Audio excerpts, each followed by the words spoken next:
So the tides are changing, ladies. I know Hannah Claire is not a big sports ball person, even though we are all going to the Green Bay Packers Pittsburgh Steelers game in Pittsburgh together as a crew. Yes, a field trip, a family field trip. This is great. I mean, Luke doesn't know anything about sports ball either, so Melonie, we'll get the good seats, and then we'll give them like whatever standing room seats. Look, I'll study Love up. it. I'll learn all the things. Yeah, learn about like what a double doink is, and a pick six, and a flea flicker, and then you should be good. I feel like I shouldn't Google any of that. If the way you're saying it makes me nervous. No, those are all totally. I'm not setting you up for a trap at all. I don't believe you. I really am not, but I know I don't deserve your trust. My producer says I shouldn't trust you ever. Yeah, well, that's a black cat, and they're liars, and they're devious. Oh, she is biting me, to be fair. Yeah. So yesterday, so an old a Pride ad from the NFL resurfaced yesterday because the NFL coincidentally did not put out an ad this year. And it basically said whatever, like the NFL is gay and it's transgender. And it was like, it's like all this stuff, right? So here's the ad. I'm not going to play it. But Dez tweeted yesterday, former NFL wide receiver, big name, lots of, brand equity, not exactly risking nothing here. Although he did not, it wasn't a catch when he played against the Packers in that playoff game. He dropped the ball, unfortunately for him, and the Packers went on to defeat the Cowboys quite easily. But anyway, he put, football is gay, football is queer, football is transgender. These are wild statements to make. Excuse my silliness. I'm going to proudly tell my boys football is none of these things. I have nothing against gays, capital G, but this is far from right. And then, like, this guy, defensive lineman, I need to verify this tweet. Let's actually look, Nick Williams _98, because, these screenshots are... Right. Apparently, Nick Williams _98. Perfect, no typos at all. Nailed it. Well, the picture's right. He's got, trust the Lord here. Good for him. Mm-hmm. He did. Nothing about the NFL locker room is gay or trans. It's about faith, football, family, and brotherhood. Signed an NFL player. Like, like, this is literally the yeah. I'm so nervous for him. I feel like he's about to get accused of something awful by some vague lady on the internet. I know. Oh yeah, but like first Des Bryant, now Nicholas Williams. And by the way, Nicholas Williams is not like this, there's gonna be articles that are saying it's like homophobic or something, but it's so wild that the media, if you've ever watched any football, and obviously Melanie and I watch a lot of it. Mm-hmm. Every interview, what's the first person they thank, Melody? Every interview? When they're talking to somebody, an NFL player, and they're like, hey, what'd you think about that game-winning touchdown that you scored? What do they almost always say first? Oh, they thank God. They thank God. They always do. Every time. Yeah. They're like, I just got to give it up for God and my mom. Exactly. God and mom. Yeah. It's what it always is. And then it's also the camaraderie, thanking each other and being like, teammates. Hey, you know what? This is a team game. If it wasn't for my teammates, that's what it's all about. Yeah. What do you think? Like, do you think that we are now in a greenlit era where we'll have more players? Like, I think you can come out and say this and not be like mean or rude about it. You can just say like, hey, my faith says this is a sin. I'm tired of pretending like I'm okay with it. Exactly.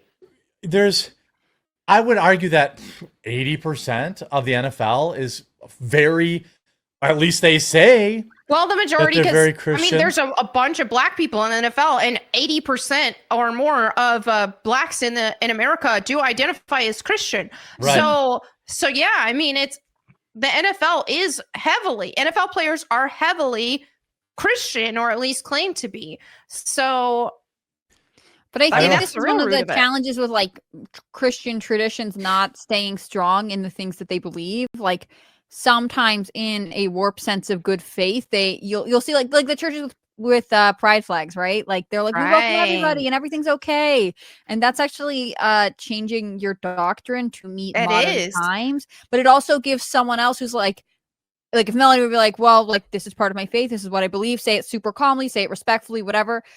Someone who was pro trans ideology could say, well, not all churches teach that, and you should be more like this other church. And, it just creates this sense of like one side has to comply to the other, which I really don't like. Right. I mean, and the Bible tells us for a reason that friendship with the world is enmity with God. And it's like, well, the world inherently is sinful. And without God, we are left to our sinful desires. So I mean, the Bible emboldens us that, hey, they hated Jesus Christ. And so if you have Jesus Christ in you, then people living for the world and living for sin are going to hate you because they're going to hate Christ in you. So at no point are we supposed to be pushovers. But for some reason, this hippie narrative among Christians has been spread that, you're just supposed to be pushovers just because, the Bible teaches not to be violent and not to hate our enemies. But that doesn't mean that we're just supposed to be hippies and let people walk all over us. We're supposed to be bold in our faith,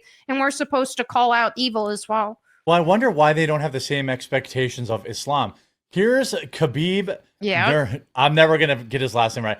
Probably one of the best UFC fighters of all time, retired at the top of his game, absolutely destroyed Conor McGregor. Here he is last night walking up to, I don't know what this was, a soccer game, I assume, or something. It looks like you have I Show Speed, and I don't know who any of these other people are. Wow.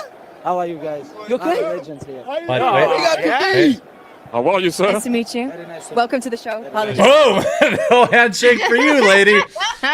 That is like an Islam thing. And, people aren't, he said very nice to meet you. He was not. Right. He wasn't like, It's not just Islam. Like there's a couple religions where men don't touch women, especially women they're not married to. Yeah. Yeah. I mean, I don't know. I just think that like Christianity is the only one that's supposed to be putting up with a lot of this stuff. Well, they found that, the Christianity as a whole has been hijacked by a very feminine doctrine that is anti-biblical, and the church has been feminized heavily, partially because women have been running the church as of late, and that should not be the case. Women should not be running the church. The church leadership should be masculine, run by men, men of God. But there has been this heavy feminization of the church, and as a result, people are playing on Christians' empathy and have expected Christians to be pushovers as a result. Mm-hmm. Yeah, I mean, Des here, yeah. Someone says, you're looking too much into it. You're presenting the commercial like that's all it said. Well, it didn't say football was straight. I know that. It didn't say football was Christian. I know that. Mm-hmm. It said football is gay. And he says, go tell that to somebody's 6-year-old son. I mean, exactly. Like, kids watch the NFL. They shouldn't be forced, you shouldn't have this programming look, I get it's a tweet and like kids aren't even supposed to be on Twitter, but let's not pretend like they aren't putting pride crap on the field. Exactly. The New England Patriots made a tweet. They have this gigantic pride flag in their stadiums. Let's be real. These football games are very family-oriented events. That's why when you're at these stadiums, they have like this. Before the games, they say, watch your language. If you are using a lot of bad language, you will be escorted from the stadium because this is a family event. But then you have a perverted flag, a flag that represents perversion and child abuse in your stadium, and you're promoting that and celebrating that. Absolutely abominable. They want them to be family events so that your kids grow up rooting for the team and buying the merch and buying tickets, and then they raise their kids also with the same sentiment. And so I guess at some point the execs decided that the youngest or the generations that were old enough to buy tickets wanted to see the wokeness. Otherwise, they weren't going to spend the money. And I think ultimately that's part of our libs don't go to football games. No, but like, if you're trying to get your liberal son to go with you, you don't want them to be like, well, they're bigoted and misogynistic. Yeah. You want to keep this going, and they want you to bring as many people as possible. They want to sell as many tickets as possible. What I think is funny is like, instead of actually helping any cause, like I don't know anybody who has, seen the rainbow jersey of a sporting event and thought, wow, I should let go of all that hate in my heart. Like, to end racism on the sidelines. I've never known anyone who reads end racism and is like, I've got to change my ways. Well, I was going to be racist, but I just saw end racism on the end zone, so now I'm not. No, and so instead you just get like people who are learning to tune everything else out, or they're opting out of things. I mean, you see this with like the boycotts where businesses suffer when people are like, wow, you've become really political and I don't want to shop here anymore or go to your event or do whatever. But I also think it's just like fatigue overall. People care less about pride because it just never ends. I wish I could find, let me see if I can find my history here, because they also had like this crazy Instagram video, like the Buffalo Bills. It was like a kid like promoting pride with his dad. No. And it was like, dude, like child grooming. Is this it here?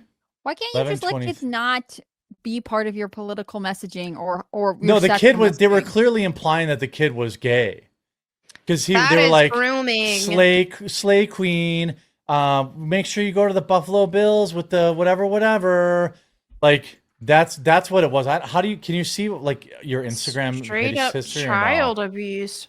I don't think you can't look at your likes history. You have to actually push that save okay, well, it was like that bookmark thing. I didn't like it or bookmark it, but it was like a forever 12-year-old, 10-year-old kid, and they were like, "Oh yeah, don't forget to attend our Pride stuff." And it's like, wow, you keep telling me you're not targeting the kids, but then you're doing the opposite. Right. Wow. I mean, that's the crazy thing. They're like, no, you guys are crazy for saying that. Anyways, bringing in the kids here, bring them to this special about like kids who are confused about all kinds of horrific things. I mean, it's just sad.